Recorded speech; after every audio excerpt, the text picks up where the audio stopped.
Bem-vindos à teleconferência da PBG, em que serão discutidos os resultados do terceiro trimestre de 2019.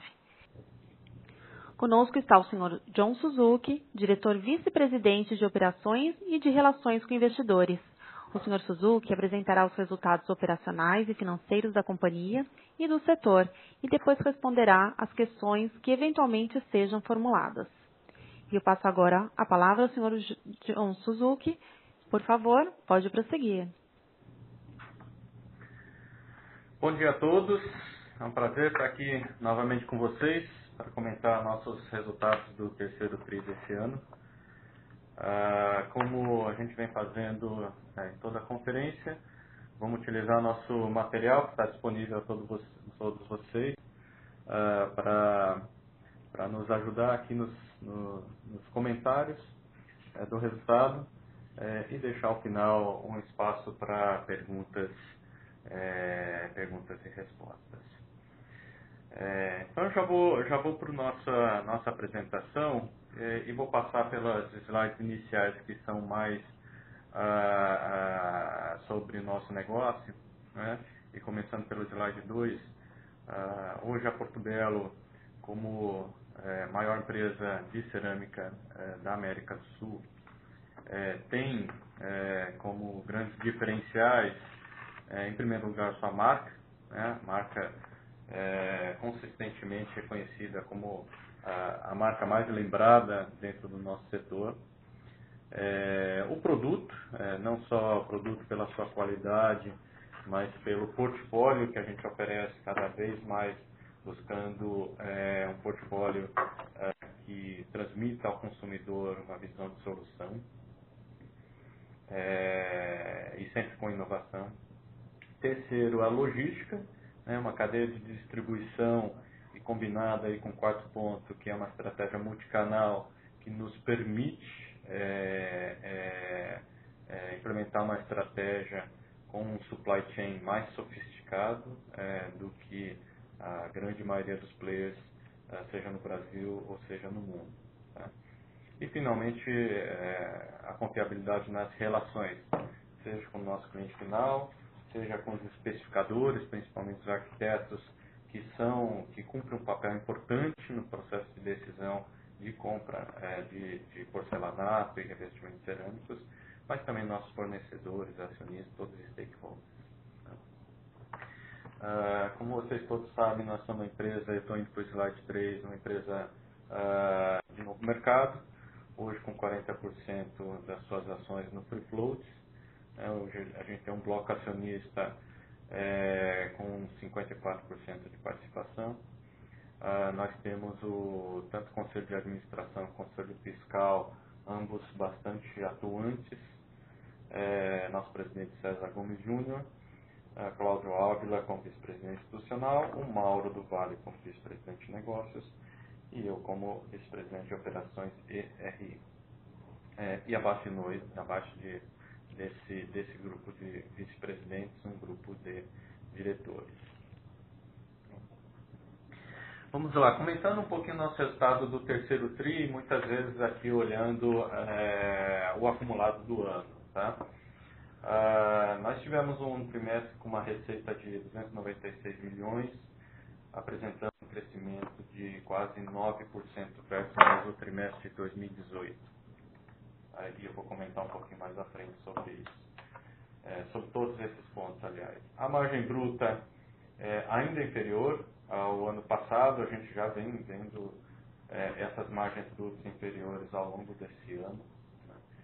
O EBITDA atingiu 32 milhões, aí já com crescimento versus o terceiro TRI de 2018. Né? Um fator bastante importante, principalmente pelo aspecto de estrutura de capital da empresa, foi a venda de um ativo tributário no valor de 170 milhões de reais. Tá? Isso permitiu uma redução da alavancagem da companhia. E, finalmente, o último ponto, a valorização das ações em 6%. Encerramos aí o trimestre em 4,20. Tá? Entrando um pouquinho mais em detalhes, estou no slide 5, mas eu já vou saltar aqui para o slide 6, porque a gente consegue comentar um pouquinho mais. Em termos de receita, quando a gente vinha vendo trimestres em que a gente apresentava já crescimento no mercado doméstico, mais uma queda significativa nos últimos trimestres, principalmente, quando comparado mesmo trimestre do ano anterior, uma queda no mercado externo, né? Essa queda que a gente vinha observando era principalmente em função da crise na Argentina, que é nosso principal mercado exportador. Nós tivemos queda em diversos mercados, mas notadamente a Argentina, pela sua relevância na nossa exportação e pela magnitude da queda, foi aquela que mais afetou nossas exportações. Mas essa crise já vinha afetando o segundo semestre do ano passado, portanto, a gente passa a ter bases para o mercado argentino mais comparáveis, né, com efeitos semelhantes da crise. Tá? E por conta disso, nesse trimestre, que a gente já fala de um crescimento no mercado interno de 7,9% e no mercado externo a gente passa a falar de crescimento e de 14%. Vale comentar que nessa comparação, quando a gente fala de crescimento, tem um papel importante já dos nossos avanços nos Estados Unidos. A gente já vem evoluindo nos Estados Unidos, principalmente desde o ano passado. Já temos 2 centros de distribuição instalados nos Estados Unidos. Ambos são centros de distribuições alugados, portanto de terceiros, mas a operação já é toda nossa, tá? Localizados nos estados da Flórida e do Tennessee. Tá? Isso vem alavancando tanto as vendas para a operação local, portanto a partilha desses depósitos, mas também alavancando as exportações diretas saindo do Brasil e indo direto aos nossos clientes, porque a gente consegue combinar as duas operações, uma parte dando nível de serviço, outra parte dando competitividade. Isso tem funcionado muito bem nos Estados Unidos, que vive ainda um bom momento do ponto de vista econômico para o nosso setor de materiais de construção. No mercado interno a gente já vinha assistindo esse crescimento. Mais uma vez a gente teve um crescimento aí no terceiro tri quando comparado ao ano anterior. Falando um pouquinho da composição da nossa receita, né? Nossa principal marca ainda continua sendo a Portobello, né? A gente poderia, se a gente agregasse a Portobello Shop, que ainda está no guarda-chuva, da Portobello, é o nosso negócio predominante, né? A Pointer continua representando dentro da nossa receita algo em torno de 13% da nossa receita, e Estados Unidos, como eu comentei anteriormente, vai ganhando espaço dentro da nossa receita. Slide 8, falando da margem bruta. A margem bruta também não é novo esse tema, a gente já vem vendo isso, e pelos mesmos motivos que eu já vinha comentando nos trimestres passados. Ou seja, um impacto bastante importante do aumento do preço do gás natural, que é o nosso principal insumo dentro da estrutura de custos da fábrica, que aumentou algo em torno de 70% se a gente comparar com o início do ano passado. Tá? E os movimentos que a gente tem feito em termos de precificação e principalmente em termos de mix ainda não foram suficientes para mitigar esse efeito. A gente fechou o terceiro trimestre com uma margem bruta de 32%. A gente já vinha com um patamar melhor no segundo trimestre, e o terceiro trimestre tem alguns efeitos não recorrentes de paradas de fornos que nós promovemos ao longo do terceiro tri, que reduziram nossa margem bruta dentro do trimestre.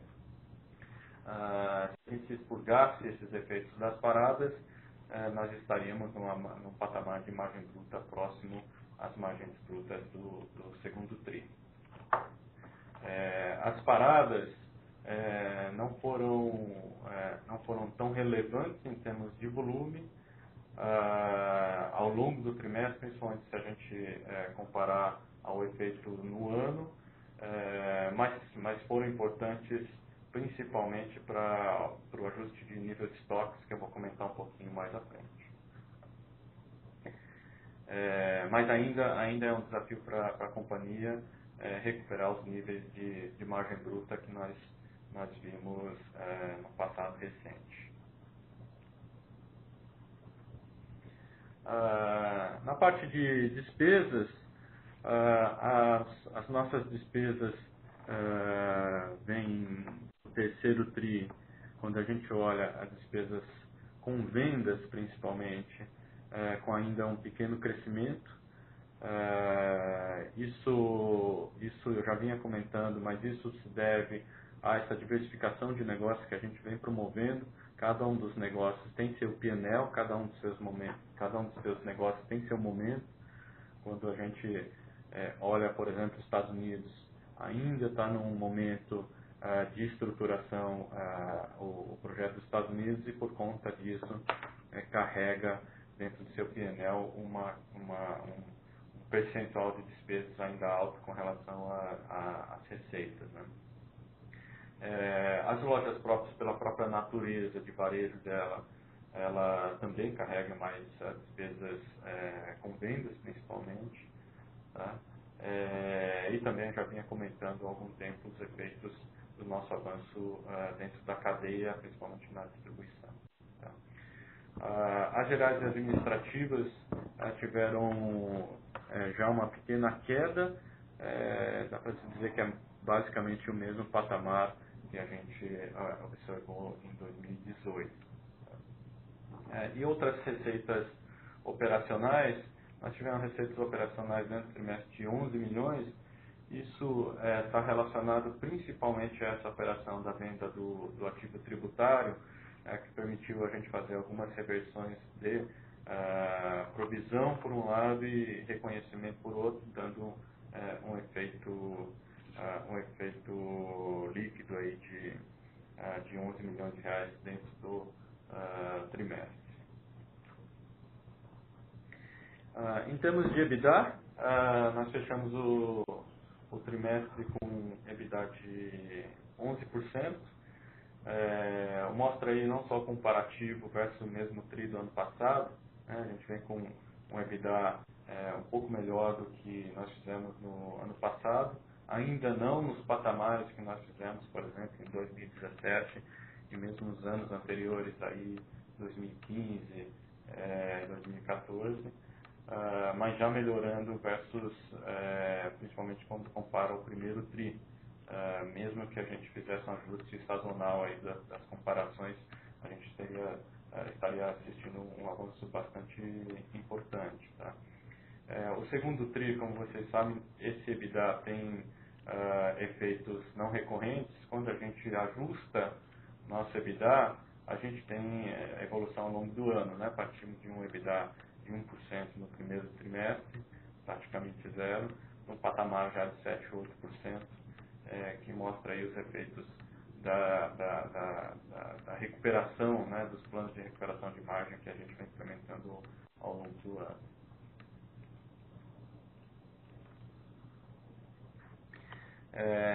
Com relação ao capital de giro, né, eu comentei anteriormente o movimento que a gente fez de parada de bônus para ajuste do nível de estoques, também favorece essa redução do nível de estoques, a sazonalidade, né, que a gente tem um volume maior de vendas nesse período, principalmente no terceiro TRI e em parte o quarto TRI.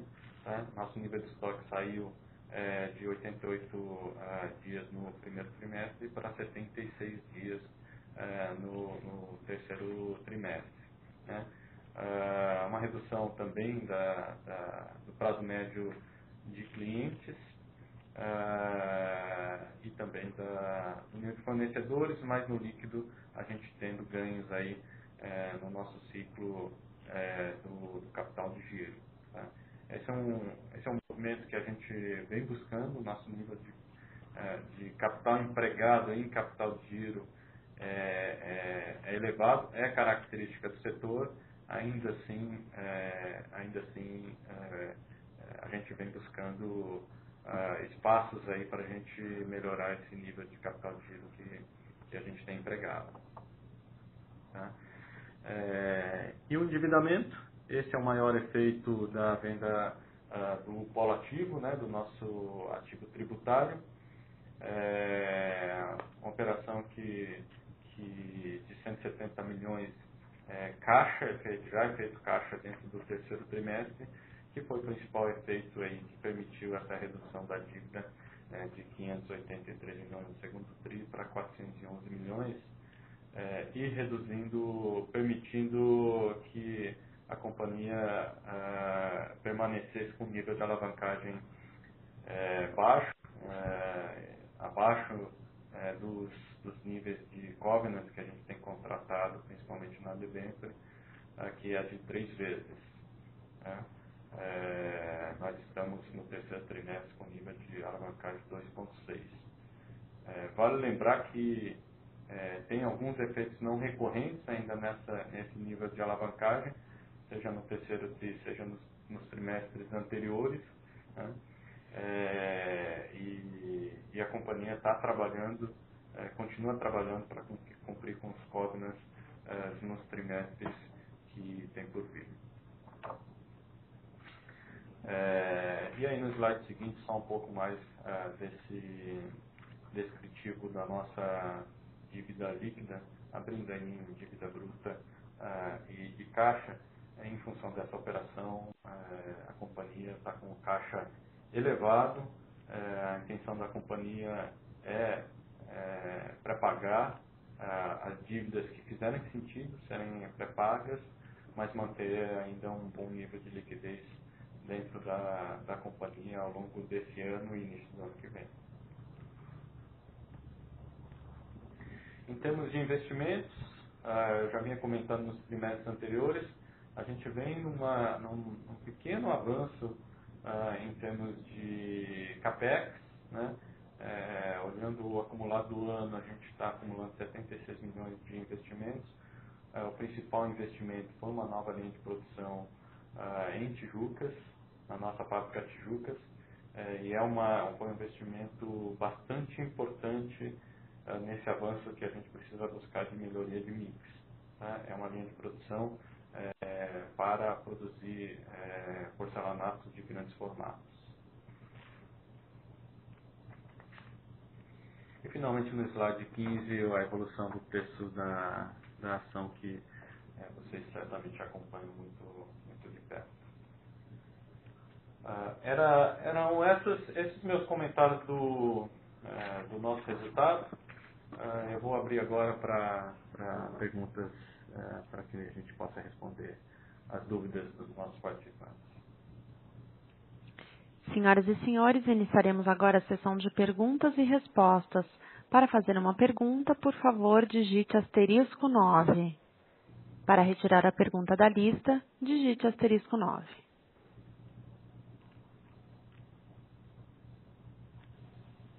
Nossa primeira pergunta vem do senhor Pedro Zanilo, da Condor. Boa tarde, bom dia, pode prosseguir. Bom dia, obrigado pela pergunta. Então, eu queria saber um pouco em relação ao gás. Eu li uma matéria esses dias falando que, sobre da SC Gás mesmo, falando que eles uma probabilidade de aumentar o preço do gás 4% no final do ano e fazer outro reajuste de 8% no meio do ano que vem. Como que vocês olham essa mudança? Vocês acham que ela é possível, ela é provável? E o que vocês estão fazendo para compensar esses novos aumentos? Repasse de preço, eficiência operacional, e a gente deve esperar um 2020 ruim ainda nessa parte, e mais compressão da margem bruta, ou não? Obrigado. Bom dia, Pedro. A gente tem observado que a probabilidade de ter aumentos nesses patamares mesmo que você colocou são altas. Tá? A SC Gás, assim como várias distribuidoras aqui da região, estão num momento de renovação dos contratos de suprimento de gás, tá? Que vencem na grande maioria no início do ano que vem. Isso vai fazer com que, dependendo do contrato que for fechado, de suprimento, os contratos ainda não estão fechados, a gente tenha alguns ajustes, tá? O preço do gás aqui em Santa Catarina ainda tem vantagens versus a média do país. Isso deve fazer com que Santa Catarina se aproxime da média nacional, tá? A gente já está trabalhando não só pela essa possibilidade futura de novos aumentos, mas até pelo nível de margem que a gente está atingindo nesse momento, né? E o caminho não é muito diferente daquele que a gente já vem comentando seguidamente. É uma busca de melhoria, principalmente de mix, né? Uma parte em precificação, sim, mas a mais efetiva é a melhoria de mix e busca de eficiência. Tá? A entrada do novo forno ajuda tanto em termos de mix como em termos de custo. Tá? E o próprio mercado, né? À medida que a gente vai observando como a gente da atividade dentro do nosso setor, né, de construção civil, a recuperação do setor imobiliário, a reforma, uma recuperação ao longo desse ano. Ano que vem, essa recuperação do setor imobiliário vai ter mais efeito no setor de material de construção. Isso ajuda a dar espaço para a gente fazer esses movimentos de preço e mix, tá? E ajuda, inclusive, na gestão de fábrica, na questão de produtividade, né? A gente consegue buscar mais produtividade à medida que a gente consegue alcançar patamares de volumes de venda melhores, tá? Quero lembrar novamente que terceiro TRI a gente tem efeitos de paratiformes, né? Não tendo efeitos paratiformes, a gente já estaria num patamar um pouco melhor de margem bruta e, portanto, margem EBITDA. Tá, entendi. Isso eu tinha mais uma dúvida sobre o investimento nos Estados Unidos lá. Vocês fizeram a aquisição do terreno agora, você tem algum update para dar sobre talvez a construção da fábrica ou quando que vocês vão ter ela funcionando já? O projeto dos Estados Unidos, Pedro, é visto como um projeto de longo prazo, tá? Então a gente não tem pressa para avançar lá nos Estados Unidos, nós estamos construindo uma base lá. A primeira fase do projeto é a fase de distribuição, tá? Que a gente já tem operação, um tamanho de operação suficiente para a gente avançar dentro da distribuição, tá? Isso precisa passar pelo ramp-up, tá? Só quando a gente atingir um patamar, uma escala mínima dentro da distribuição que a gente vai dar sinal verde para o avanço da construção da fábrica, que é o grande passo em termos de CAPEX, o grande passo é a construção da fábrica, tá? A gente não vê isso acontecendo dentro do curto prazo, tá? O desafio de distribuição ainda, pelo menos por mais um ano, a gente vai ter que ficar observando o avanço da distribuição, que vai bem, por sinal. Tá. Muito obrigado.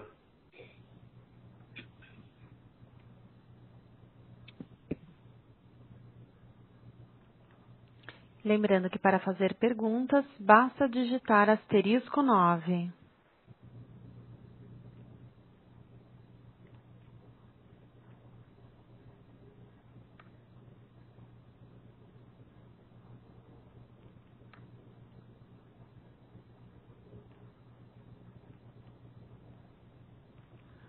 Nossa próxima pergunta vem do senhor Juan. Bom dia, pode prosseguir. Bom dia, obrigado pela pergunta. Pensando um pouco para 2020, o que é a expectativa que seja, né, de margem para a companhia? Ou outra forma de perguntar, o que são condições suficientes, né, necessárias e suficientes para a companhia retomar aí o nível de margem histórico dela? Obrigado. O Juan, vou tentar responder respeitando aqui a nossa política de não passa guidance, né? O caminho passa necessariamente por, quando a gente fala do nosso negócio Porto Belo tradicional, passa necessariamente por esse caminho de preço, mix e custo. Tá? E custo a gente acabou de comentar, tem um desafio adicional de possivelmente gás ao longo dos próximos trimestres, mas com uma vantagem que a gente vem ganhando eficiência fabril. Né? E preço mix tem um lado de estratégia comercial, mas obviamente que à medida que o mercado avance, isso vai dando espaço para a gente fazer evoluir mais nessas duas variáveis. Tá? Quando a gente olha um negócio consolidado, também tem um desafio de maturação dos negócios. Né? Tanto o Pointer, que já vem num bom nível de maturação, como o negócio do varejo, as lojas próprias, que está ainda no processo de ramp-up, tem inclusive efeitos de lojas novas, e lojas novas sempre têm um ramp-up até atingir o nível de maturidade em termos de resultado, né? Em termos de margens principalmente. Tá? Eu comentei o efeito em despesas dessa diversificação do negócio, mas ele tem efeitos em margens também. Então, é importante observar essa evolução das margens em termos de diversificação do negócio. Quando a gente passa a ter uma participação maior da empresa dentro da cadeia, né, a tendência, obviamente que a gente só faz esse movimento à medida que a gente vê agregação de valor nesses movimentos de avanço da cadeia, mas do ponto de vista de margem percentual, alguns desses movimentos colocam o nosso patamar num patamar um pouco menor. O varejo é o mais claro entre eles, né? À medida que a gente vai avançando com o nosso negócio de lojas próprias, a gente agrega um P&L com uma margem na última linha menor do que o negócio de fábrica, né? Isso coloca a nossa margem percentual num patamar potencial menor. Mas, novamente, isso partindo da premissa que a gente está agregando valor absoluto. Se eu puder fazer só mais uma pergunta, em relação a mix, você falou, olha, melhorando o mix, né, com mais valor agregado, grandes formatos, provavelmente a margem de vocês sobe. Você consegue dar um pouquinho assim de ordem de grandeza para a gente de como é que está o mix da Porto Belo hoje versus o que ela fez no passado, em termos de mix rico, né, e um mix talvez menos rico, aí, com menos valor agregado, e como que isso aí poderia mudar para o futuro com a retomada do mercado? Essa é uma pergunta difícil de ser respondida, mas eu vou tentar pelo menos clarear um pouco para vocês. Nós temos um portfólio bem extenso, e o mix, a parte mais fácil de medir aqui internamente no mix é por formatos, né, por tipologia e formato, mas tem um efeito que é bastante importante também, que é o grau de renovação que a gente tem no nosso portfólio, tá? Medido não pelo número de lançamentos, mas pela venda dos lançamentos. Tá? E nesse sentido, e acho que talvez até uma métrica bem importante também seja nosso preço médio. Tá? Em termos de preço médio, a gente tem um avanço bastante importante nos últimos 2 anos. Agora, claramente, o preço médio, a evolução do preço médio não foi suficiente para mitigar o aumento de custos, né? Então, Aqui é difícil dizer quanto que é um repasse de custo e quanto que é melhoria de mix. Mas que a gente teve avanços importantes, não tenho dúvida que a gente teve. Tá? Em termos, quando medido pela participação dos lançamentos dentro do nosso resultado, também a evolução é bastante importante. Tá? Nos últimos 2 anos, nossa gestão aqui, desde a parte de desenvolvimento de novos produtos até a gestão de marketing, de colocar os produtos, os novos lançamentos rapidamente na ponta e com disponibilidade, são fatores aí que a gente tem evoluindo muito por conta desse avanço dentro da cadeia, estando mais presente no varejo, tem tido bastante, a gente tem colhido bons frutos disso, tá? E vai continuar sendo assim pelos próximos trimestres, tá? Então, de novo, é uma pergunta difícil de responder. O que eu posso afirmar é que certamente a gente tem evoluções importantes de mix. Não foram suficientes para recuperar nossa margem, mas foram evoluções aí que, comparado ao nosso histórico de evolução, a gente tem conseguido andar mais rápido. Tá ótimo, muito obrigado.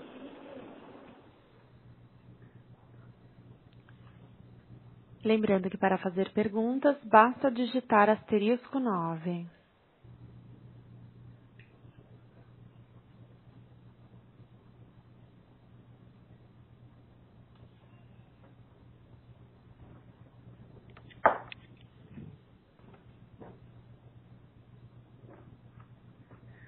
Eu vou me permitir responder algumas perguntas que estão sendo enviadas aqui pela web, né? Tem perguntas aqui ligadas à nova linha. A nova linha entrou agora no 4º TRI, portanto no 3º TRI a gente não tem os efeitos da nova linha, tá? A gente vai passar a perceber os efeitos dessa nova linha no 4º TRI, em parte ainda, mas a partir do 1º TRI, com certeza, na sua integralidade. Tá? Pergunta aqui também com relação ao nível atual de ociosidade em Tijucas. A gente já retomou praticamente toda a nossa capacidade de produção nesse momento, tá? Como eu comentei, no 3º TRI a gente teve alguns fornos parados, mas nesse momento a gente já está praticamente a pleno, eu diria algo em torno de 97% de ocupação, tanto aqui como na Pointa.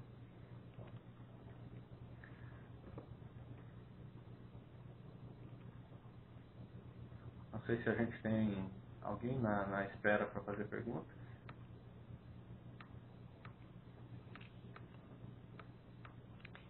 Por enquanto não. Tá.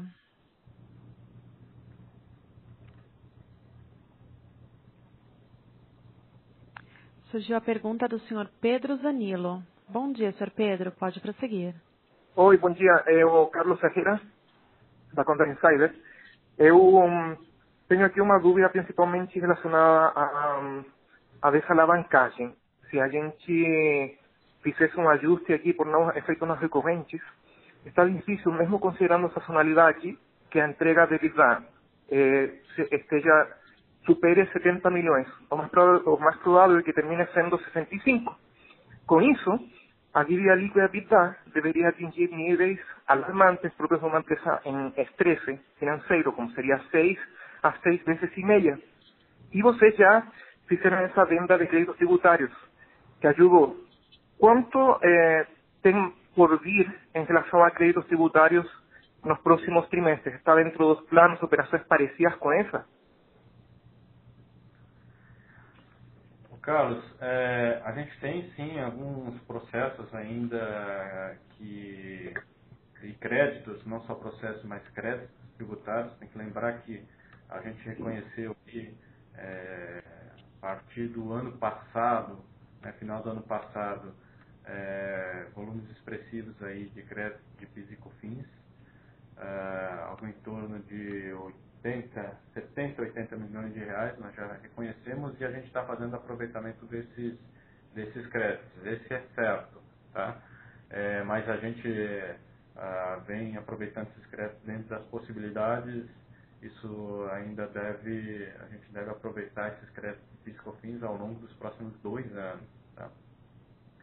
Mas esse é líquido e certo. Os demais processos que a gente tem, e isso está tudo detalhado nas notas explicativas do nosso relatório, são processos judiciais, portanto, tem um grau de incerteza grande, e obviamente que a gente faz gestão sobre esses processos para a gente acelerar principalmente o efeito caixa desses processos, mas tem um grau de incerteza muito grande, tá? Portanto, a gente não conta como cenário base aqui esses ganhos tributários, tá? Esse mesmo que nós reconhecemos e aproveitamos com essa operação da venda do ativo agora no terceiro trimestre, não estava no nosso cenário base, né? Mas obviamente que foi uma ótima operação. Com relação à alavancagem, a sua colocação procede, mas algumas observações que vale a pena fazer. Primeiro, a gente já está num patamar melhor de EBITDA quando a gente olha tanto o segundo como o terceiro TRI. O primeiro TRI realmente foi um patamar baixo demais, um EBITDA praticamente zero. Não dá para pegar o acumulado. Se você pegar o acumulado desse ano e analisar, é um pouco duro talvez analisar o terceiro trimestre. Talvez junto com o segundo trimestre seja mais correto. Ainda assim o nível de alavancagem é elevado, tá? E esse nível de alavancagem elevado, obviamente, não menos pelo nível de endividamento, mais pelo nível de EBITDA, e o foco da companhia é muito mais em recuperar o nível de rentabilidade, o nível de EBITDA, sem tirar o olho do nível de endividamento que a gente tem, mas o maior efeito a gente vai ter à medida que a gente recupera o EBITDA, e é assim que a gente vem priorizando essa questão financeira, tá?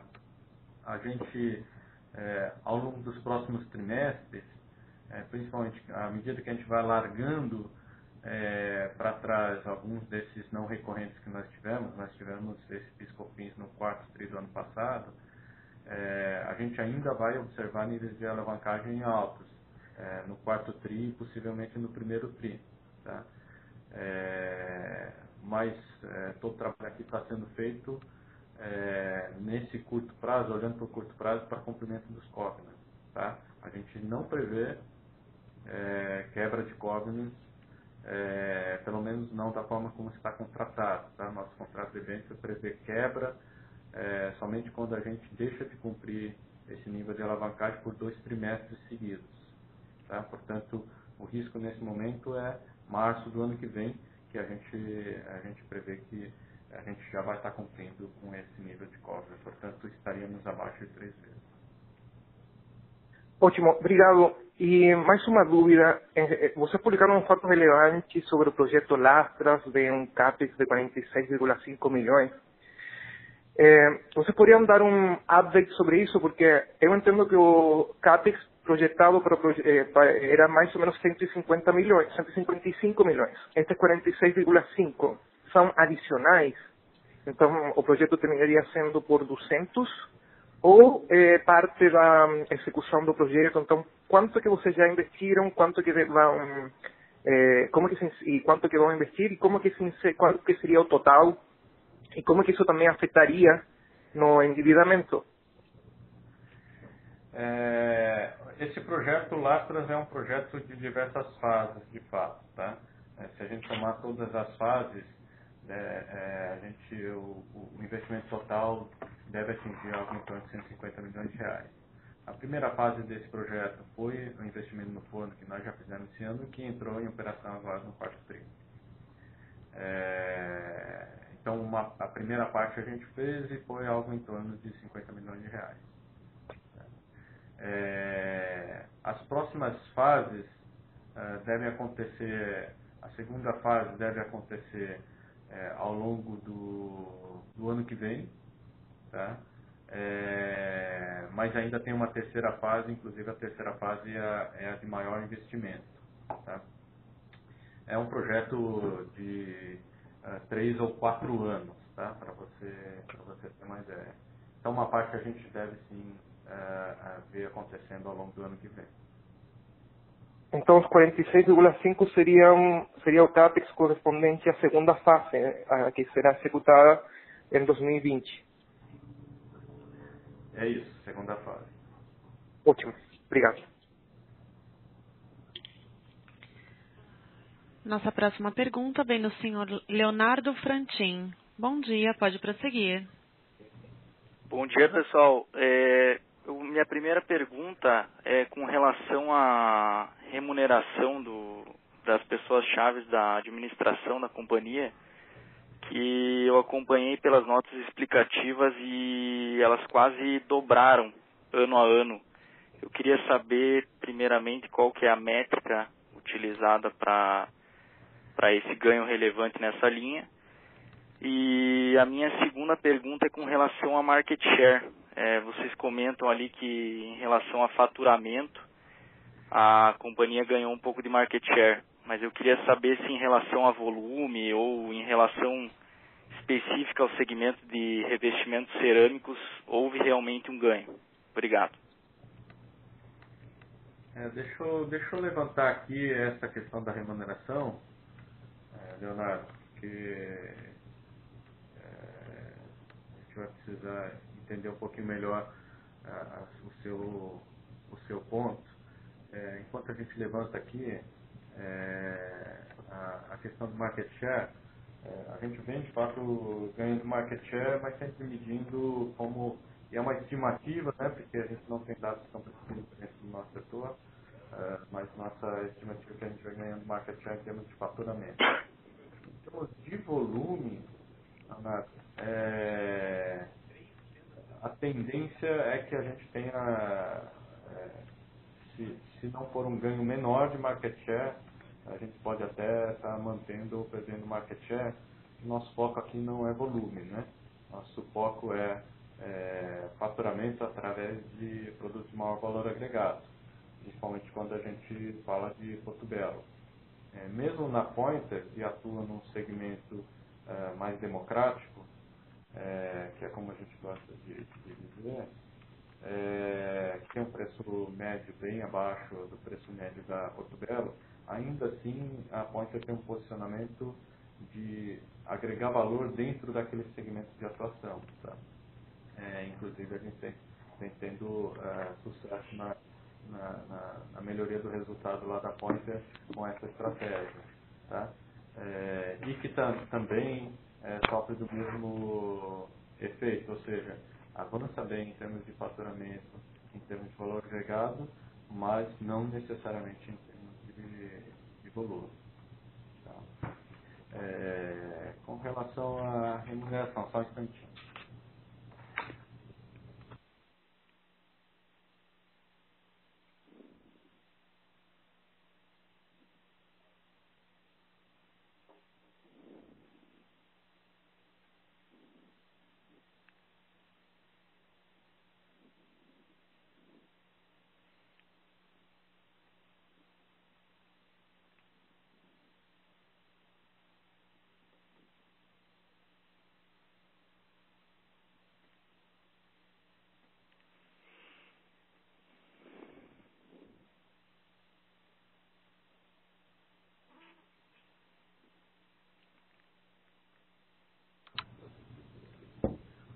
Leonardo, nós estamos aqui nos recorrendo à nota explicativa, você deve estar se referindo à nota explicativa da remuneração das pessoas-chave, nota 39, né? Isso, é na página 86 do ITR. Tá.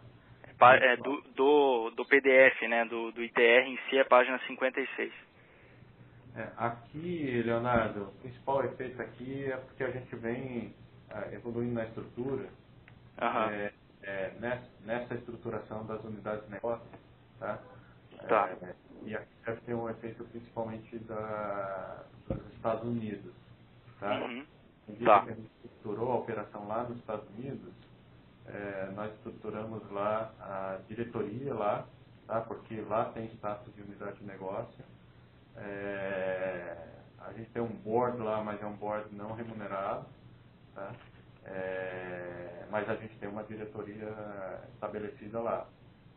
Inclusive, vale comentar que a grande parte da equipe lá, inclusive da alta liderança dos Estados Unidos, é composto por americanos. Entendi. Com conhecimento, portanto, conhecimento do mercado local. Mas deve ser o principal efeito, né? Não tenho ainda nesse momento tudo detalhado, mas certamente o maior efeito é desse avanço em termos de estrutura. A gente não teve, pelo menos não é material, avanços em termos de remuneração média individual aqui da nossa equipe pessoa-chave. Entendi, John. Obrigado. Eu tenho uma pergunta ali, você falou a respeito do preço médio. Você conseguiria abrir algum valor em como que está esse preço médio atualmente? Essa informação a gente não abre. Tá. E em relação ao volume vendido em metros quadrados no trimestre, você conseguiria abrir alguma coisa? Também não. Uma coisa leva a outra, né, Leonardo? Passado, né? Se você voltar aí, talvez 3, 4 anos atrás, a gente chegou a divulgar um pouco dessa informação. Mas a gente tem uma discussão interna aqui, inclusive no envolvimento do conselho. O julgamento aqui do grupo é que a informação é sensível e estratégico demais. Claro. Entendo. Uhum. Eu sei que é importante para todos vocês, é uma informação chave, mas por outro lado... Sim. Do valor estratégico. Tá bom, então. Muito obrigado, John. Obrigado a você. Lembrando que para fazer uma pergunta, basta digitar *9. Encerramos neste momento a sessão de perguntas e respostas e eu gostaria de passar a palavra ao Sr. Suzuki para suas considerações finais. Por favor, Sr. Suzuki, pode prosseguir. Bom, agradeço novamente a participação de todos aí na nossa conferência. Nos encontramos novamente no próximo trimestre.